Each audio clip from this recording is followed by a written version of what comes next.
Hi everyone, this is Maverick Phua, the chemistry guru. Now in this video, we want to go through the third section involving the suggested solution for 2023 A-Levels H2 Chemistry Paper 1. So let's take a look at question 21. Hydrolysis of 3-bromo-3-methyl-hexane produces a mixture of two isomeric alcohols. So which statement correctly describes this hydrolysis reaction? A. Carbocation is formed which is attacked by a nucleophile. B. Carbocation is formed which is attacked by an electrophile. C. Slightly positive carbon atom is attacked by a nucleophile. D is a slightly positive carbon atom is attacked by an electrophile. The topic tested in this exercise obviously is under halogenalkane, and the first thing we want to figure out is the reaction involving your 3-bromo-3-methyl-hexane, which is given here. Is it an SN1 mechanism or an SN2 mechanism, because the pathways are different. So if I consider the carbon, which is a tertiary halogenalkane, it should undergo SN1 mechanism to form a racemic mixture. And if I form the racemic mixture, then it is consistent with what the question is mentioning. I'll form a mixture of two isomeric alcohols, because a racemic mixture is just a mixture of two optical isomers at equal proportion. So once we can assign that this is SN1 mechanism, then just to very quickly go through the mechanism involving SN1. SN1 mechanism is a two-step process. Step number one, the Br bond will break by itself to form a carbocation and kick out your Br minus, and that's the slow step. Second step is the OH minus will attack the carbocation to form a racemic mixture. The reason why we will end up with a racemic mixture is because my carbocation is planar and both sides are equally exposed, and therefore it can be attacked by the OH minus in step number 2 from both sides to equal extent, and I'm going to end up with a racemic mixture, and therefore this is optically inactive. So once we understand that this is my SN1 mechanism, then we will be able to answer this question. A will be the best answer because I form a carbocation in step number 1, which is then subsequently attacked by a nucleophile, which is my OH minus in step number 2. So A will be my answer. B is not correct because I form a carbocation in step number 1, but the second step, it is not attacked by an electrophile. Carbocation is positively charged. It will not react with another electrophile, which is also positively charged. So B is definitely wrong. C and D is describing SN2 mechanism. So C and D will also be invalid. Answer to this question will be A. Question 22. 1-chloropropane, propanoyl chloride, and chlorobenzene hydrolyze in water at different rates. Which statement is correct? A. Propanoyl chloride reacts less readily with water as compared to 1-chloropropane. B. C-Cl bond is strongest in chlorobenzene.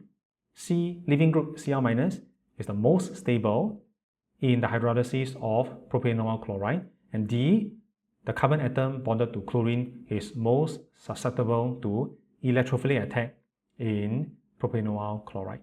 So topic tested in this exercise will be halogenoalkane. If I compare the reactivity involving your chloropropane, acid chloride, and chlorobenzene, it's actually fairly straightforward. Acid chloride is the most reactive, followed by halogenoalkane, followed by chlorobenzene. And the explanation involving acid chloride, why is it more reactive than chloroalkane, is because the carbon is attached to another additional electronegative oxygen. So this carbon is actually attached to two electronegative species, oxygen and chlorine, as compared to normal halogenoalkane is only attached to chlorine, is only attached to one electronegative species. So acid carbon is going to be more positively charged, and therefore it will be more attractive to nucleophiles. So the reactivity for acid chloride will be most reactive, and it is reactive enough to react with water at room temperature. Whereas if I look at chlorobenzene, the CCl bond is going to be stabilized by resonance because the lone pair involving chlorine can be delocalized into benzene, and the delocalization will be extended to your CCl bond. That CCl bond stabilized by resonance, chlorobenzene in syllabus cannot be substituted. We will not be able to break that CCl bond. So with this in mind, then we will be able to answer the question. A is definitely wrong because your propanoyl chloride is not less reactive than chloropropane. It is the other way around. So A is definitely wrong. B is the best answer. CCl bond is strongest in chlorobenzene. C, since you have the same leaving group Cl- for all these species if they undergo hydrolysis, and therefore the stability involving the leaving group should be essentially the same because they're all the same guy, Cl minus. D is also not correct because if I consider the carbon atom bonded to chlorine, it is partial positive charge, it will not take part in electrophilic reaction. If I'm positively charged, I will be reacting with negative things. I'll be reacting with nucleophiles, not electrophiles. So answer to this question will be B. Next, how about question 23? 10 cm cube of gaseous hydrocarbon X burns completely with exactly 75 cm cube of oxygen to produce 50 cm cube of carbon dioxide. So everything measured under same temperature and pressure. Statements about the hydrocarbon, which one of them are correct? Statement number 1, X may contain a cycloalkane. Number 2, X may have a branch chain. Number 3, may decolorize aqueous bromine in the dark. So we realize that we need to figure out what is the molecular formula involving X, then what are the possible structures involving X. Then we will be able to solve for statement number 1, number 2, number 3, and deduce which one is true or not true. So this question is a combination of alkene functional group and mole concept involving combustion analysis for my hydrocarbon. So first thing that we have to do is we want to determine the molecular formula involving your hydrocarbon CXHY. The balance equation involving complete combustion of my hydrocarbon is here, CXHY plus X plus Y over 4 O2 to give me X moles of CO2 plus Y over 2 moles of water.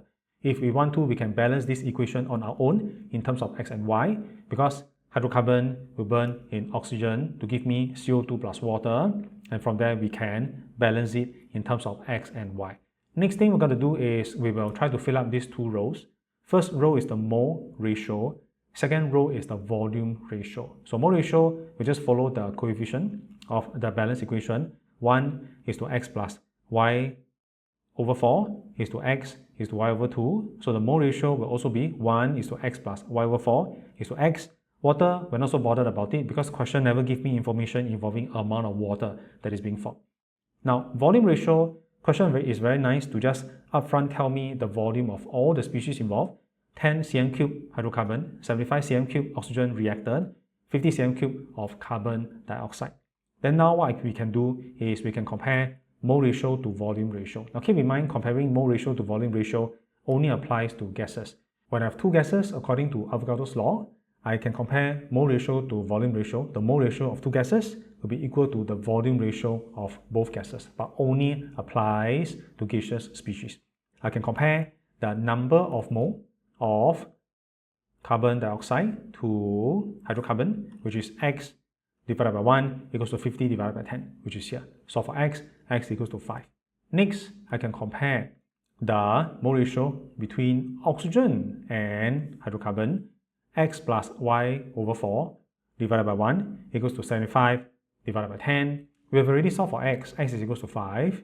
So I'll have an equation involving Y. Solve for it. Y will be equals to 10. So molecular formula involving this hydrocarbon will be C5H10. C5H10, then we can look at the options. Can this be a cycloalkane? Okay. If it is a cycloalkane, the formula, for example, involving cyclopentane, it is just nice C5H10. Then number 2, can I have a branch chain? We can do that. I can have a cyclobutane, then with a methyl group attached to it, no problem with that. And number 3, may decolorize aqueous bromine in the dark, means that alkene functional group is present.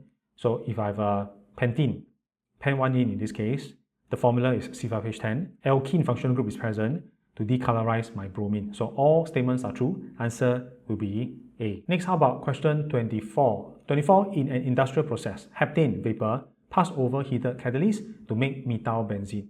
So example is given. Under similar conditions, which of the C8H18 isomers can give me 1,4-dimethyl benzene? 1,4-dimethyl benzene structure is given here. So you're given 3 options, and we want to see which one can form my product. So this one is actually based on application for organic chem. It's not under any particular topic or functional group. So we have to do a bit of figuring out based on the example that they give us. So what is given is you're given your heptane, straight chain 7 carbon, and I will be able to form our chlorobenzene. So in order for me to form a cyclostructure, this means that somehow the two of the carbons must join together to form a closed ring, 6-member ring, and then later lose some hydrogen to form my benzene. So we will focus on the carbon arrangement. So you notice what I have here is if I number my carbon 1, 2, 3, 4, 5, 6, then if let's say this carbon number 6 join to this carbon number 1, it's going to form my ring structure, which will be my benzene. And I'll have a methyl group, which I've highlighted in blue, that is attached to carbon position 1. So I will be able to form something like this. How this is exactly done, we're not so bothered about it. You just need to figure out that in order for me to form this methyl benzene, then which carbon should be joined to which carbon to form your 6-member benzene. Then the methyl group is attached to one of these carbon. Then we want to assign the number so that it's easier for us to reference, and then we can decide whether it is possible or not possible. So you notice I've numbered my 6 carbon, carbon number 6 joined to carbon number 1, and methyl group is attached to position 1, and then it is possible for me to form methyl benzene. So next, we want to apply this to 1,4-dimethyl benzene. So the idea is the same. We now have carbon position 1 with the methyl group, carbon position 4 with the methyl group. So what we will try to do is, based on my options 1, 2, 3, I try to number my 6 carbon 1, 2, 3, 4, 5, 6 and see whether they can form a closed loop to form my benzene. And I want to see whether I have methyl groups attached to carbon position 1 and methyl group attached to carbon position 4. So this is what we want to look out for. Let us look at the options.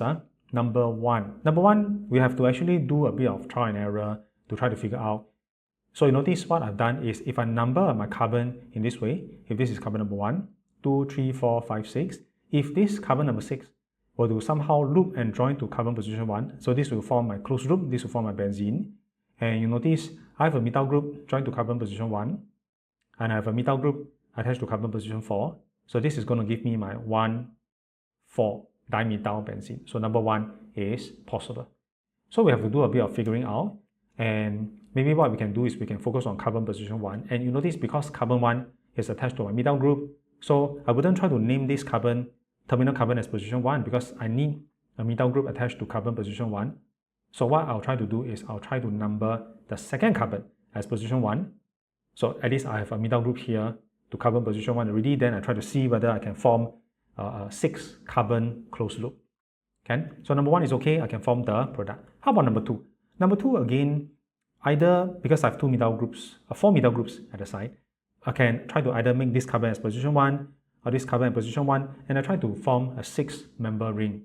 You notice if this carbon is position 1, then I already have a methyl group here. Then if I number the carbon, number 1, 2, 3, 4, I already have a methyl group here. Then this carbon number 4 can join to carbon 5. And if this carbon number 5 were to join to this carbon, then this will be carbon position 6. And this again will form a closed loop. And this closed loop 6 carbon, 1, 2, 3, 4, 5, 6, will form my benzene. And again, very nicely, number 1, there's a methyl group. Number 4, there's a methyl group. So this one is possible also to form my 1,4-dimethyl benzene.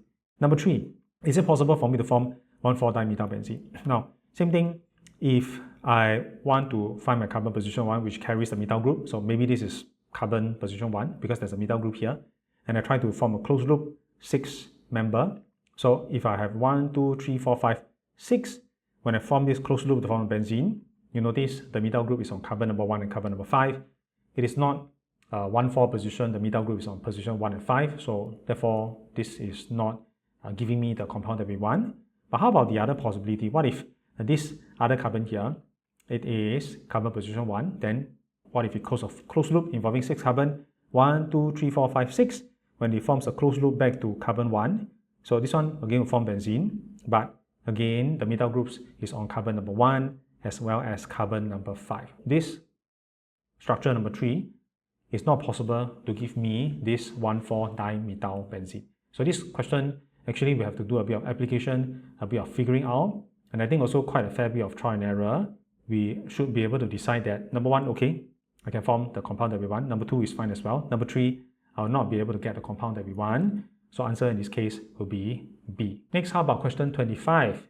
Ethanoyl chloride reacts with 4-methyl phenol. So what is the structure involving the organic product?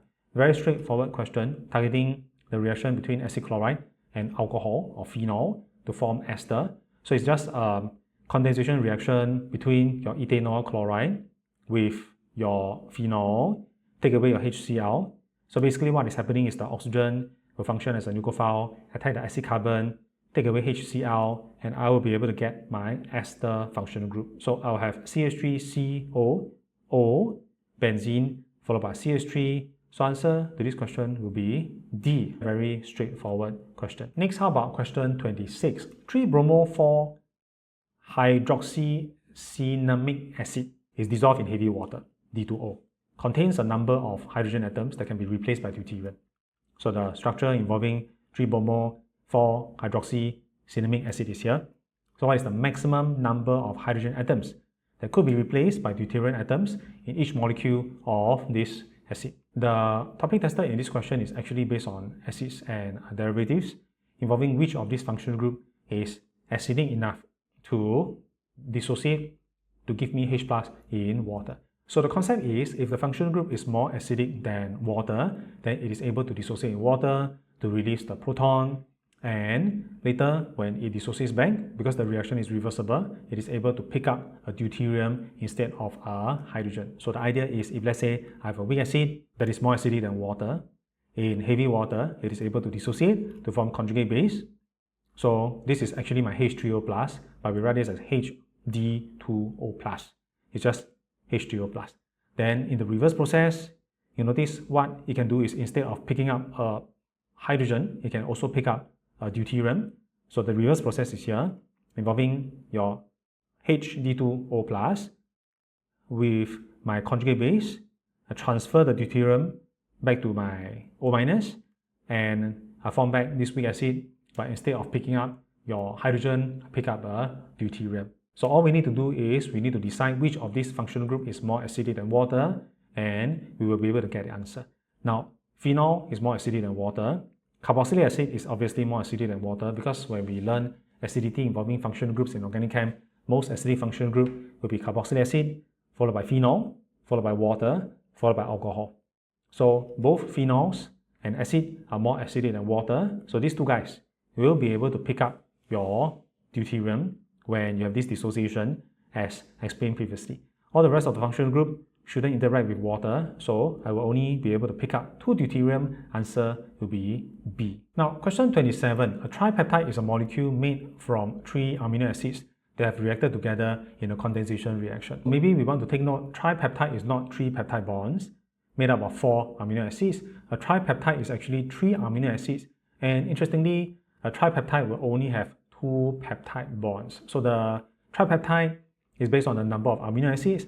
It's actually not based on the number of peptide bonds that is being formed. So which structures are tripeptides? We will have to consider which one of them is correct. Topic tested in this exercise will be under nitrogen compounds and proteins.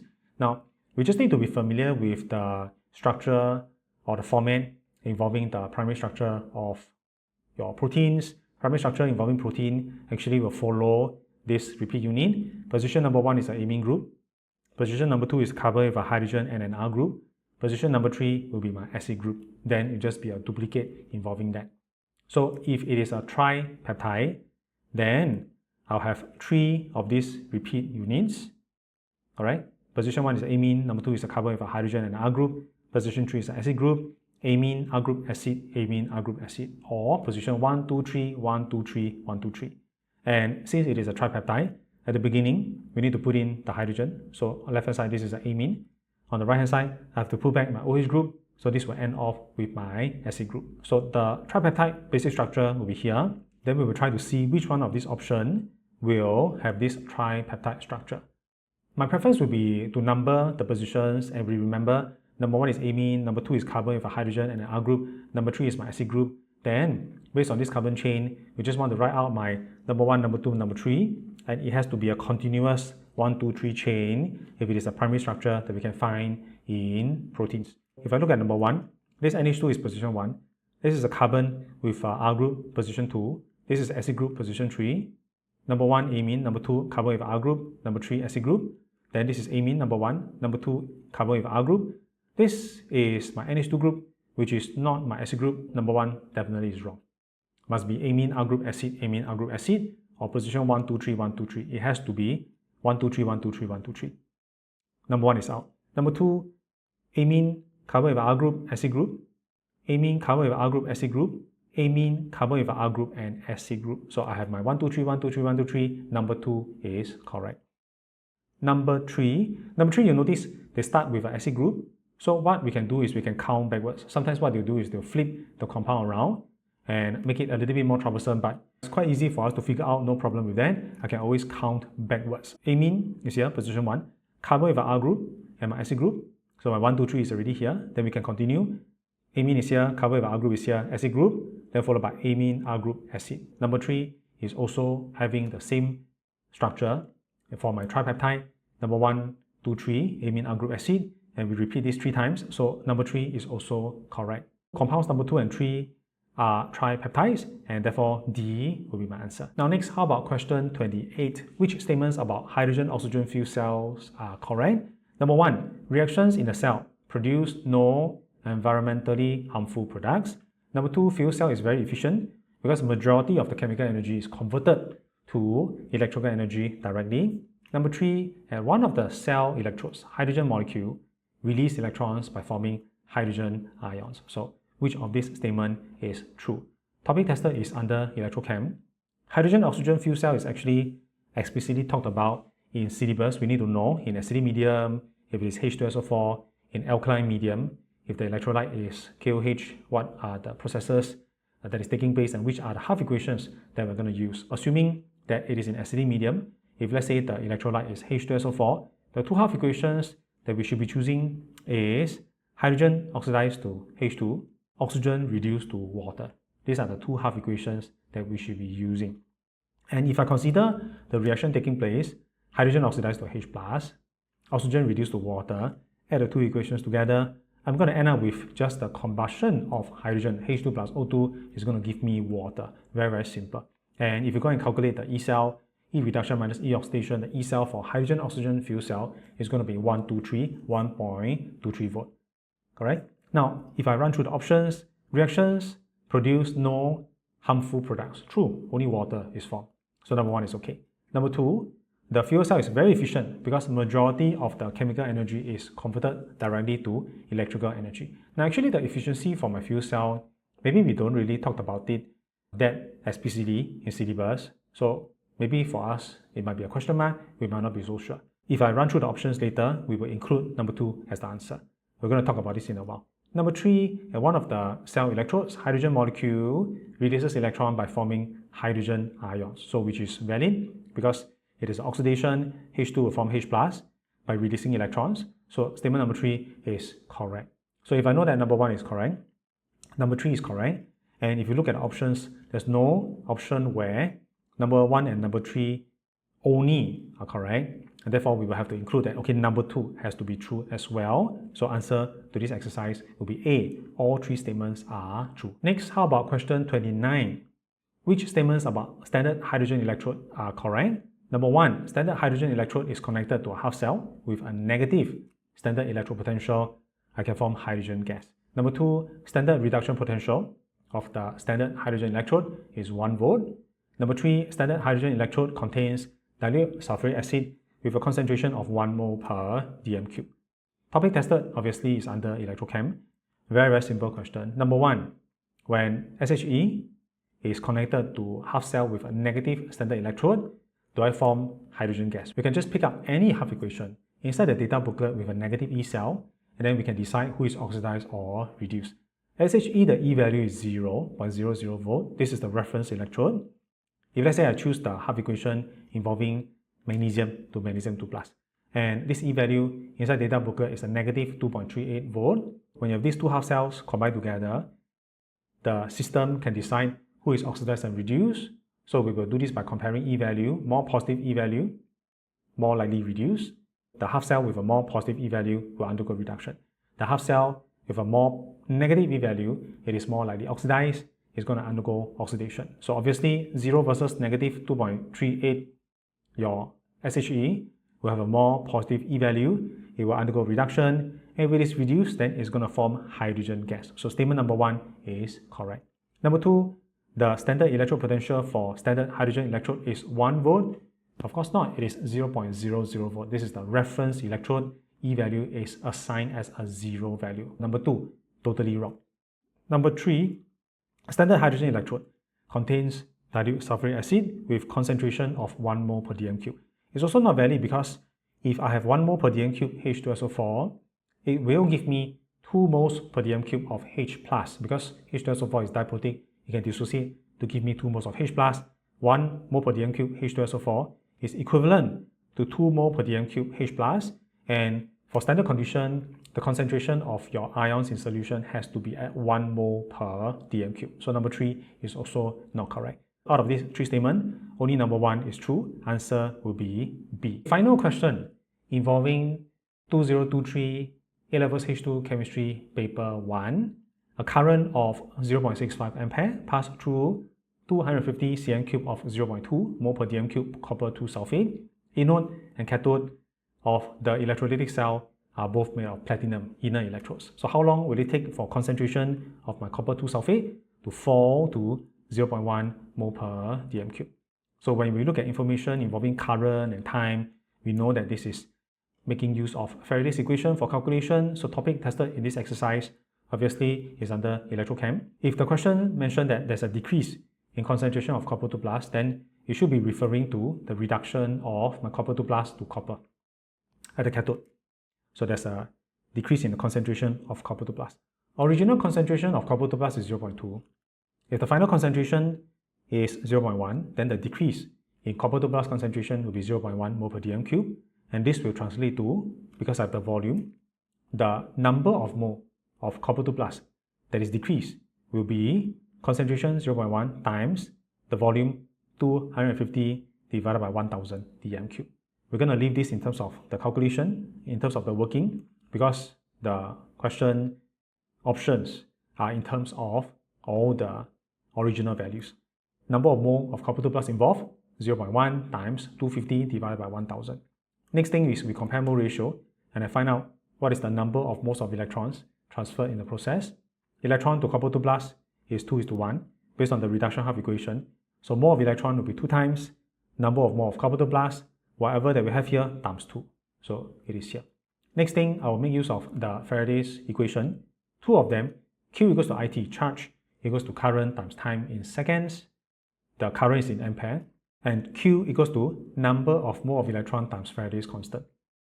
So I can rearrange it, write it in terms of time, because the question asked me for that. Remember, time is in terms of second.